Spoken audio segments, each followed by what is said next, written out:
Welcome back to the Sales Gravy Podcast and another episode of Ask Jeb. I'm Jeb Blount Jr. I've got Jeb Blount and Will Frattini here with me. We're continuing a conversation. I am asking questions from real-world salespeople. And Will, I've got a question for you. This one's from Matthew Russell. How does a first sales hire at a startup that's transitioning from founder-led sales effectively build pipeline and prospect in the modern era? And let's assume that there's no technology tools, data resources available for prospecting or outbound. Oh, that's such a good question. I've done this before, actually. My boss and I at my old company, she had relocated to Austin, Texas. I had relocated to Austin, Texas, and we had zero, no pun intended, boots on the ground. We had no inside intel that this market was hot for us, other than it was 2011, and Austin had some semiconductor business down there. And my boss was really, really, really good at meeting with software developers and hardware engineers to assign them to short-term projects. And sometimes they went longer, but that was her specialty. And my only job was to try and make meetings happen so I could introduce her to candidates that she could go and talk to. And so that I could go talk to candidates and figure out, where'd you interview? Where'd you work? Where'd you get hired? So that ultimately I could go meet with hiring managers. But we had no reputation in that market. And I had to really follow her lead. I was very lucky that she was really good at setting meetings. So she was able to teach me how to talk about her value hook, and that allowed me to go create a value hook. I was also very lucky that I had a very reasonable founder, kind of business leader, who wasn't sitting there saying, I have an expectation based on the fact that I did this job somewhere else that you're going to go do X number of metrics per week, other than I need you to create X number of qualified meetings for us that we actually have and complete. The kicker is the qualified word. I didn't just get to set a meeting up and that counted. She had the rights of refusal. And that was my most fun part about learning how to scale her business, because she knew what took a meeting to a next meeting and she knew what didn't. And usually I would bring her meetings that did not qualify that could get to another meeting. Now I was a young 20-something, really had no idea other than just like, hope and hellfire that I could go book a bunch of meetings with people that would want to talk to me because I could smile at them and wear a suit. However, it taught me really well why she was successful very quickly, because I kept failing. So you are that first salesperson that the founder hired. You have to figure out what is the hook that they were able to go achieve. And hopefully you don't have to pull it out of them. Hopefully they know you're trying to get that. But if you're not getting it laid out in front of you clearly, that is your number one job, is to say, hey, her name was Jane, love her to death. Jane, I need to listen to you. I need to mirror you. I need to visualize. I need to do whatever the way you learn. Show me how you're getting these meetings. And then I need to go fail. Don't tell me why they're going to be bad. Give me a structure, but I'm going to bring you a bunch of stuff that's not going to be good. And I need you to be ruthlessly direct with me about why they're not good. And what happened was, again, long story short, market we had no presence in. Within a year, we scaled the business to $3 million. We hired 5 other people. We taught them all how to do exactly what we were doing. We were the most successful, fastest growing office in our business. And people wanted to know how we were doing so well, what we were doing. Fast forward to the further end of the story, she went on maternity leave and everybody freaked out and said, oh God, now we're going to fall apart and this whole office is going to die. We did even better than we were doing before, which was even further proof to her leadership and me asking her to be, really rigorously honest with me about what I wasn't doing well. And then I was able to bring that to another business. And I think that's, if you're the first sales lead, your job isn't to be the VP of sales and create sales process and metrics and all that. No, your job is to go figure out what's the hook and bring them a bunch of meetings with that hook and get them to tell you, no, that wasn't a good fit and here's why.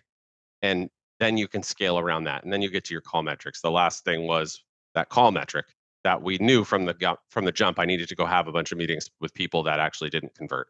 I think if someone's asking what's the number, I was supposed to set about 20 to 30 meetings a month that were worthwhile. We ended up getting it to about 60 per salesperson. My only job was to go meet with people, and I had about 60 in-person meetings a month, which was a ball. I was busy all the time, but we got really good at it. So sorry for the anecdote. That was a little long-winded, but you touched on a good nerve there for me, JBJ. Jeb, what do you think? I don't have anything to add to that. I thought that was awesome. An awesome answer. Love you, Jane. I don't know if you're listening, but hey. A shout out to Jane. You nailed it. Imagine having the ultimate competitive advantage. Imagine every piece of your content attracting ideal clients to you, not chasing them down. That's not a dream. It's what's possible with the right strategy. And if you haven't heard by now, Jeb and LinkedIn expert Bryn Tillman have written the playbook that will evolve the way you sell. Their new book, The LinkedIn Edge, is your ultimate resource for turning LinkedIn into a revenue-generating machine. You'll learn how to prospect with power, network with a purpose, and build a brand that attracts clients to you. Not only that, but they dive into the fundamentals of using AI so that you won't get left behind. Don't wait. The LinkedIn Edge is on sale everywhere you buy books.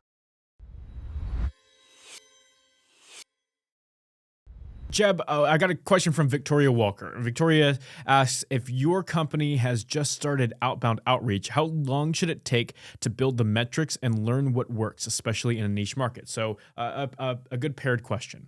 You know, when you say, well, how long is it going to take to build metrics? A day. If you've got a team of people and you're prospecting, in a day, you're going to have metrics. How many calls did you make? How many people did you connect with? How many appointments did you set? How much new information did you gather? How many objections did you get? If you do that over a 30-day period, you're going to have a whole lot more data. So, I mean, the work doesn't work is really going to be your messaging more than anything. A lot of companies that are going into outbound are looking at what channel is going to work for me. And the answer is it's going to be all the channels. You should be using the phone. You should be using direct messaging. You should use email. You should use text messaging when it makes sense. You're going to be using inbound. You're going to be taking outbound and applying it to your inbound leads. You're going to be pulling data sources like ZoomInfo, and you'll be grabbing lists from those ZoomInfo lists, and you're going to be looking at those in terms of what's the industry or the vertical that's responding best to what we're doing. Since you're in a niche market, you probably already know that. So what I would really start thinking about if you're just starting outbound is what really kills outbound for new companies is that you start doing outbound and it doesn't work. What I mean it doesn't work is you don't get instant results. Like, this is a big problem. And I'm working with a company right now that's been working on getting outbound set up for almost 2 years. And what they do is they start outbound and they take their basically their worst reps and they put them on the outbound team. And then those reps fail because they were not very good reps and they don't make the calls. There's nobody supervising them. So then they quit doing it and they start all over again. And what you really want to look at is, okay, why are we doing outbound? We're doing outbound because we need a bigger pipe. And we're not able to produce the pipe that we need through inbound marketing. Either we don't have enough money to develop those leads. It's harder for us to target those folks, especially in a niche market, to get those inbound leads coming in. There's lots of reasons. Or we need to scale up and build bigger. And the only way we can do that is combine inbound with outbound. So understand your why first. Why are we doing this? Then back up and say, like, I've got the commitment to do it as an organization. So from a leadership standpoint, we have the commitment and we're not going to stop. Are you going to run into walls? Yeah, you're going to run into walls. But if you have the commitment not to stop, then you'll back up, iterate a little bit, and then you'll keep going. If you've got the wrong people on your outbound team, you'll make adjustments. If you've got the wrong messaging, you'll make adjustments. If you've got the wrong data, you'll make adjustments. If you've got the wrong list, you'll make adjustments. But you're not going to quit because you recognize it works. Now, the thing about outbound prospecting and metrics and success and all of the things that you're looking at is that outbound prospecting lives on the law or the rule of cumulative impact. So what I mean by that is the prospecting that you do today is going to pay off at some point in the future. It's rarely going to pay off today.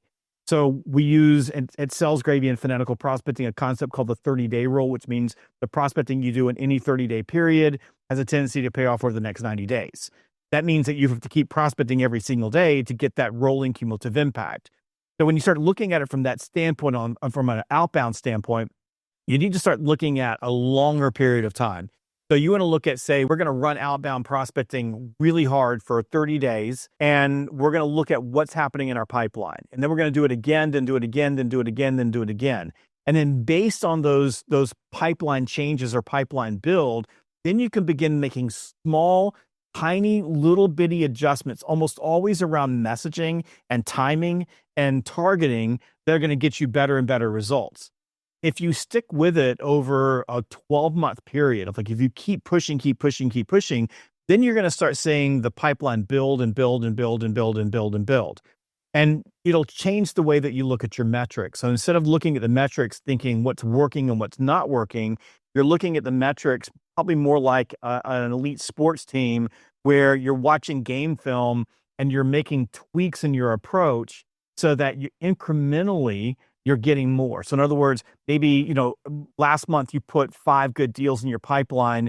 This month you're going to get 6 good deals in your pipeline, or you're going to change the qualification or the buying window of those deals.